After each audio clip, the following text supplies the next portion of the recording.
ఆ పిచ్చి పీను కారణంగా మళ్ళీ అప్పు చేసి ఇంత సామాను కొనుక్కోవాల్సి వచ్చింది. అందుకే వేధవకి మరణమాత్ర చేసి ఇచ్చాను. ఈ పాటికి చచ్చి ఉంటాడు. ఎవరా కొత్త పేషెంట్? వాడు బ్రతికి మట్టగట్టి మళ్ళీ వస్తున్నాడా? అంటే నేను ఇచ్చిన శతసహస్ర చూడమని ముద్ద తిని కూడా వాడు బ్రతికిడా? అయితే వాడు వచ్చి మళ్ళీ ఇవన్నీ ఎరగొట్టేస్తాడు. దౌసం దౌసం దౌసం సర్వం దౌసమే. కర్మ కర్మ కర్మ కర్మ కర్మ.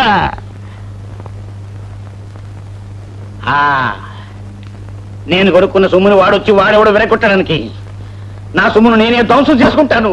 వాడికి అవకాశాన్ని ఎవరే ఇవ్వను. వాడు నేను కూడా దర్దాపుకి రానివ్వరు. వాడి చిట్టుకే నీకు దొరికిందల్లా మొదలు కొట్టావు. కొట్టు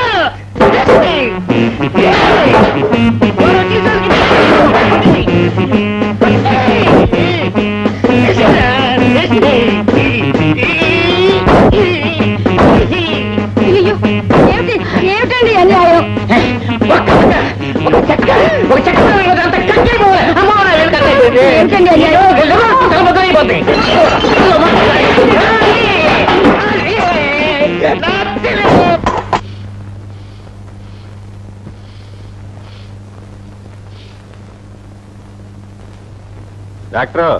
డాక్టర్ మావాడొచ్చాడు. అక్కర్లేదు. వారు ధ్వంసం చేయడానికి ఇక్కడ ఏమీ మిగలలేదు. నేనే ధ్వంసం చేసుకున్నాను. మిగిలింది నేను ఒక్కడే. ఇదిగో ఈ గొడ్డలు తీసుకొని నా నెత్తి రెండు చెక్కలయ్యేటట్టు కొట్టమానండి. డాక్టర్ ఏమిటి మీరు అనేది?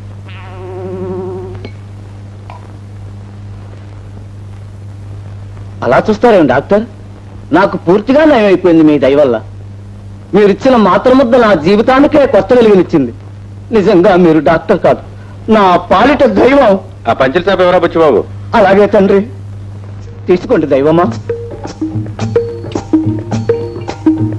ఏమిటి నీకు నయం అయిందా?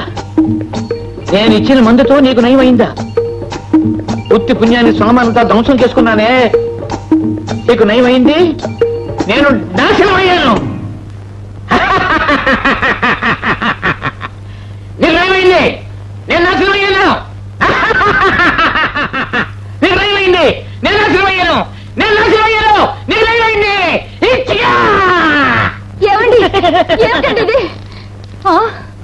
ఏమైంది బాబు? పాపం డాక్టర్ గారికి పిచ్చెక్కింది. అమ్మ నాయనా, మీరేం భయపడకండి. నిన్న నా కోసం ఇచ్చిన మాత్ర ముద్ద నేను సగమే తిన్నాను. మిగిలిన సగం వారికి తినిపించండి. అలాగే బాబు. తీసుకోండి.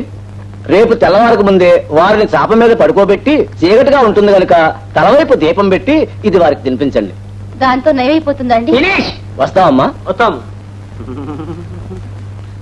ఏమండి, కాస్త వేసుకోండి నోట్లో.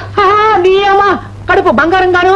ఏమిటి నిన్న మనం సీసా పెంకులు, పేస్ట్, పెనాయిలు అంతా కలిపి నూరేమే, అదే ఇది వేసుకున్నాం.